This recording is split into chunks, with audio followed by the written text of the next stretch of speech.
Retrouvez sur Panafricaniste TV. Panafricaniste TV, c'est votre chaîne de télévision et la télévision des panafricanistes. Tous les jours, bien sûr, vous aurez des informations sur notre chaîne YouTube et sans oublier Facebook. Notre grande interrogation du jour, Mali Mahmoud Dicko fustige le gouvernement, un autre traître de la révolution. C'est notre grande interrogation du jour. Eh bien, au Mali, l'imam Dicko critique l'arrogance du pouvoir malien et l'orgueil de la communauté internationale. Pour cet influent religieux, eh bien, le peuple est en train de mourir à petit feu sous l'effet de la propagation djihadiste et des pénuries provoquées par les sanctions internationales. Ce sont ces termes. L'imam Mahmoud Dicko, grande figure malienne, s'en est pris jeudi dernier 26 mai 2022 à l'arrogance des militaires qui dirigent le pays et à l'orgueil de la communauté internationale au moment où l'une et l'autre sont en plein bras de fer. Une telle critique contre le pouvoir en place est devenue exceptionnelle de la part d'une personnalité nationale qu'on nous dit éminente. L'influent religieux qui s'exprimait, on va le dire ainsi, lors d'un forum de discussion en cours jusqu'à samedi dernier, a lui-même plaisanté sur l'éventualité que ses propos lui vaillent d'être interpellé à la sortie.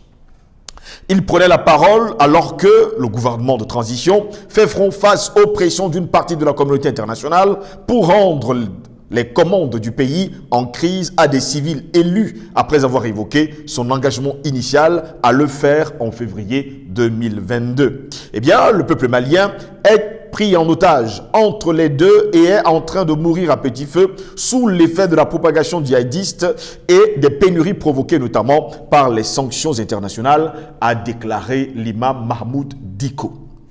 C'est pour cela, il poursuit, c'est pour cela que j'ai parlé de l'arrogance de nos dirigeants. Je le dirai ici, je peux sortir, ils vont m'interpeller, mais je le dirai. Leur arrogance et l'orgueil de la communauté internationale, c'est le peuple malien qui est en train de payer ça, a-t-il martelé. C'est extrêmement grave. Une classe politique moribonde qui ne bouge pas, qui n'existe plus, une société civile qui a cessé d'exister, il faut le dire, et on va le dire ainsi, trimballer le peuple entre des gens qui veulent une transition indéfinie et des gens qui ont pris des principes. Fin de citation, ce sont les propos de Mahmoud Dicko.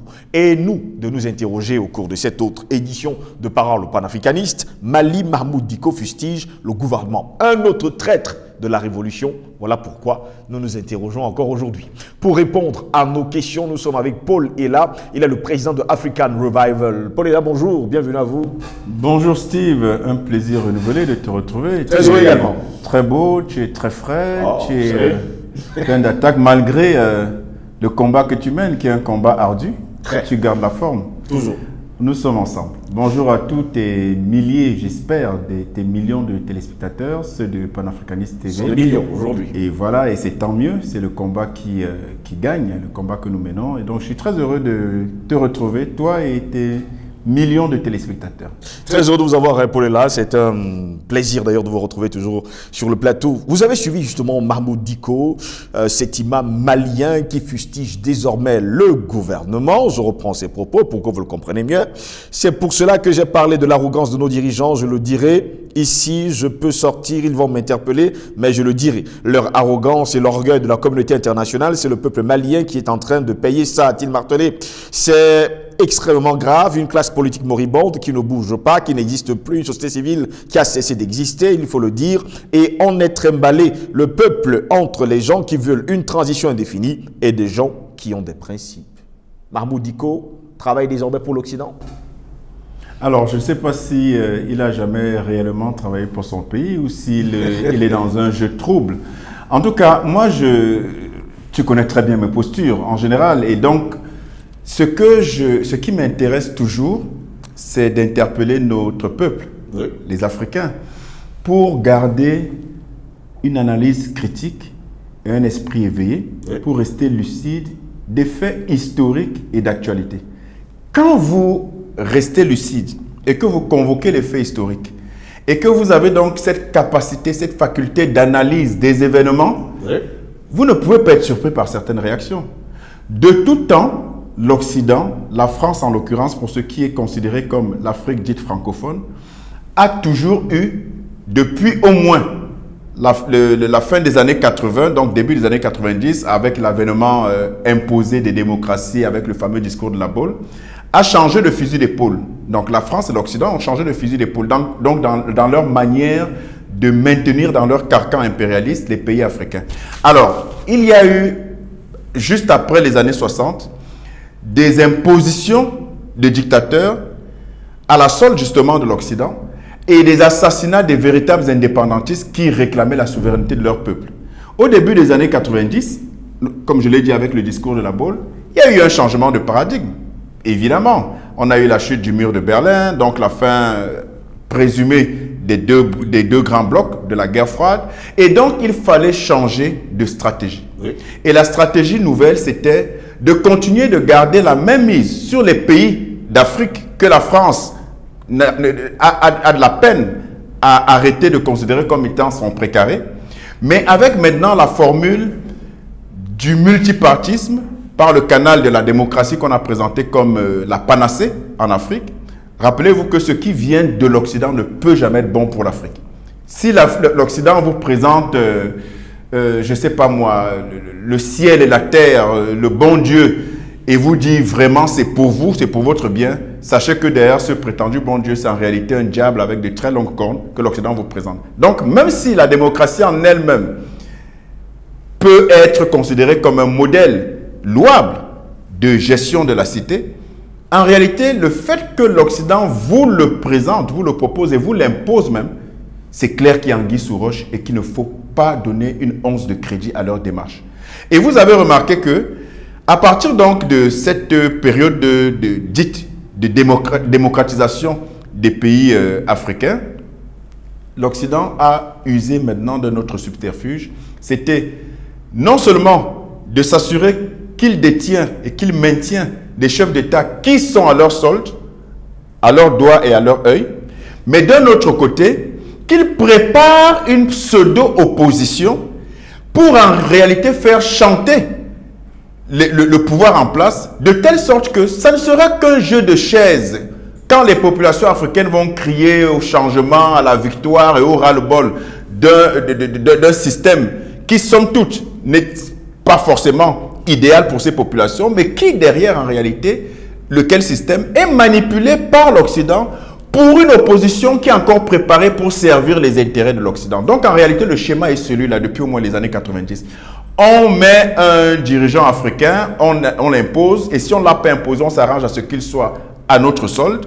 Et quand il a les moindres velléités d'autonomisation, d'autodétermination et de souveraineté pour son pays, pour son peuple, du fait de la pression justement de ces populations, on agite le risque de le faire tomber au profit de l'opposant qu'on aura formé, qu'on aura huilé, qu'on aura préparé pour servir encore la cause de l'impérialisme occidental. Voilà en réalité le schéma qui se passe. Du coup, les populations sont piégées parce que quand on crie au départ d'un dirigeant pour lequel à tort ou à raison, on a des griefs, on a un remplaçant qui en réalité vient faire le même jeu de la France. Alors, quand je dis ça, c'est pour garder les Africains dans une certaine lucidité et ne pas être surpris à chaque fois d'un prétendu changement de système qui amène une euphorie émotionnelle, mais qui en réalité reste du pareil au même. Alors, quand on a la situation du Mali et qu'on a un Mahmoud Dicko qui est présenté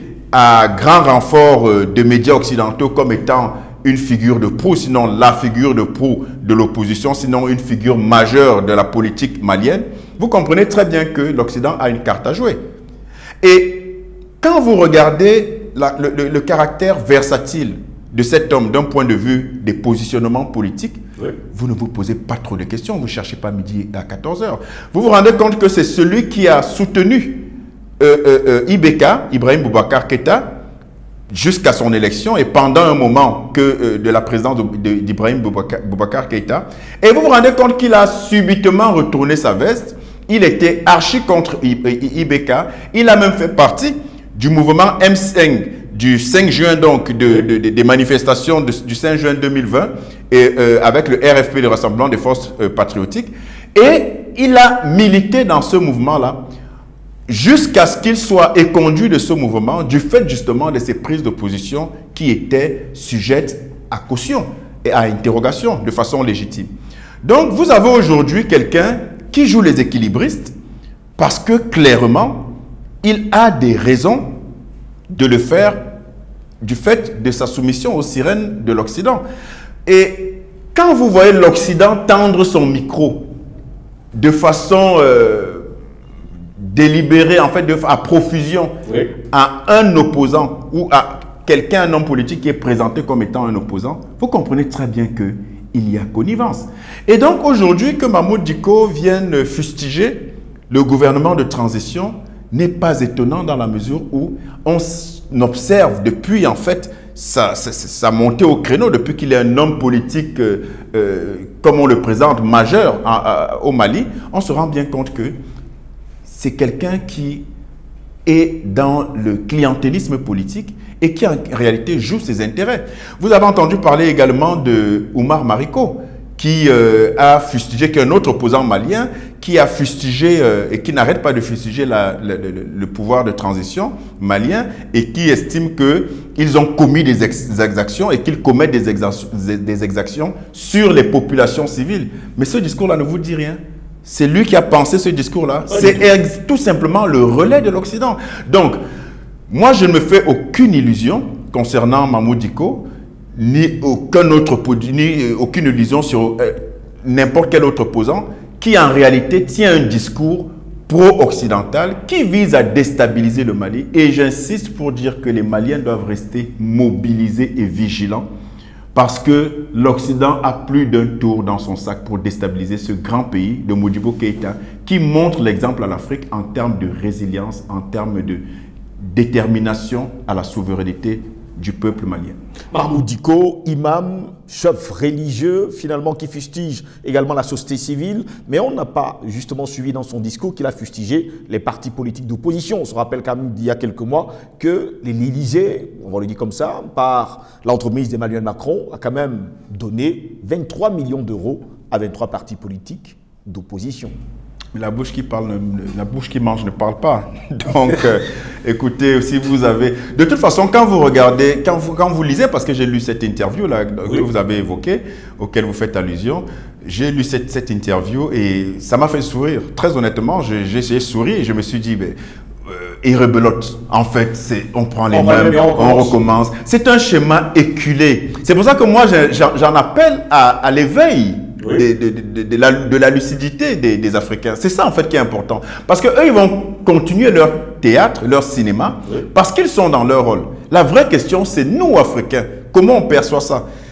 Et j'ai été un peu dur avec quelqu'un qui nous suit, qui suit les activités panafricanistes et qui commente l'actualité ici et là. J'ai été un peu dur avec cette dame qui est une Africaine qui vit du côté de l'Occident et qui a eu un commentaire, je ne vais pas m'étaler là-dessus, mais je vais vous mettre en évidence l'importance de la lucidité des Africains. Elle a eu un commentaire vis-à-vis de la Centrafrique et du président Touadéra par rapport à son option pour le Bitcoin et un commentaire qui était, pourtant elle est supposée avoir compris les enjeux géostratégiques de l'impérialisme occidental.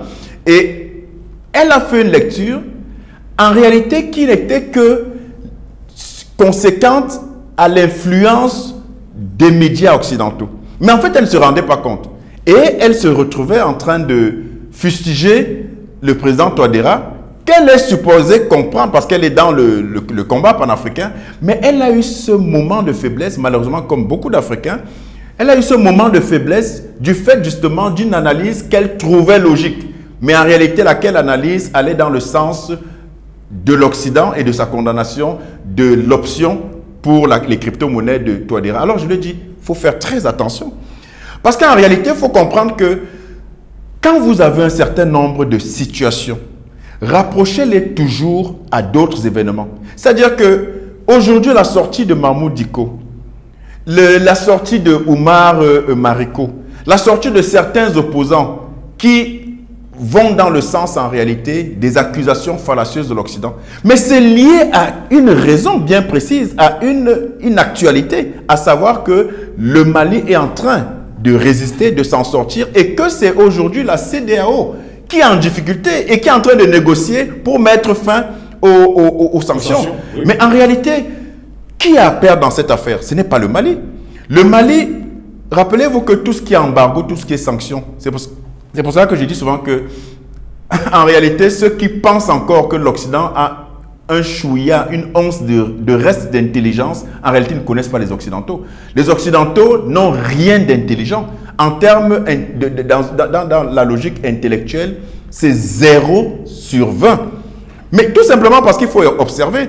En forêt, on vous dit que quand vous retombez sur le même arbre, deux fois, c'est que vous êtes perdu. Exact. Mais les Occidentaux reprennent les mêmes anciennes, les mêmes méthodes éculées, même si elles ne marchent pas. Donnez-moi un pays dans le monde où l'embargo a eu ses effets. Les effets escomptés par l'Occident, ça n'existe pas. Vous voulez qu'on parle de Cuba? Cuba ne s'est jamais aussi mieux porté que pendant l'embargo, plus de 30-40 ans. Vous voulez qu'on parle de la Libye? L'un des pays les plus prospères avant l'assassinat de Kadhafi par ces mêmes Occidentaux. Ils ont été en embargo pendant des années. Prenons même le petit par la taille, Burundi, qui le président lui-même du Burundi faisait état de ce que pendant l'embargo, ils ne se sont jamais sentis aussi mieux en termes, en termes économiques. Vous voulez qu'on prenne quel exemple? Et aujourd'hui, le Mali est là et le Mali fait preuve d'une résilience extraordinaire. Vous voulez qu'on parle de la Russie, avec qui, depuis les sanctions occidentales, le rouble a fait un bond qui dépasse de plus de 20, bientôt 30% le niveau du rouble avant la guerre. Mais ça veut tout simplement dire que c'est une aubaine que de se priver en fait du vampirisme occidental. Et c'est exactement ce qui est en train de se passer. Donc, qu'on nous dise que vraiment les sanctions et tous ceux qui vont dans le sens en fait de cette présentation délibérément erronée de l'Occident concernant un pays comme le Mali, c'est juste de la naïveté. Et oui, il faut lire entre les lignes, et même pas entre les lignes, il suffit d'analyser, de voir comment les choses se passent pour se rendre compte qu'un événement entraîne une agitation du côté des prédateurs occidentaux et ils vont créer toutes sortes de mensonges autour et c'est vraiment, vraiment dommage que certains, je parle surtout de ceux qui sont supposés être du côté de la lumière et de la vérité, c'est dommage que certains tombent dans ce piège-là.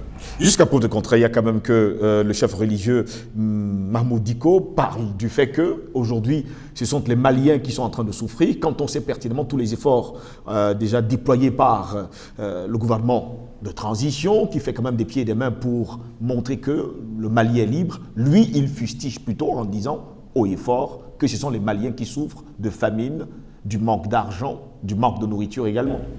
Alors, c'est le tel qui se moque de la charité, c'est-à-dire qu'on a vu un Mali exsangue pendant la farce Barkhane, oui. Parce que ce n'est pas la force, c'est une grosse farce.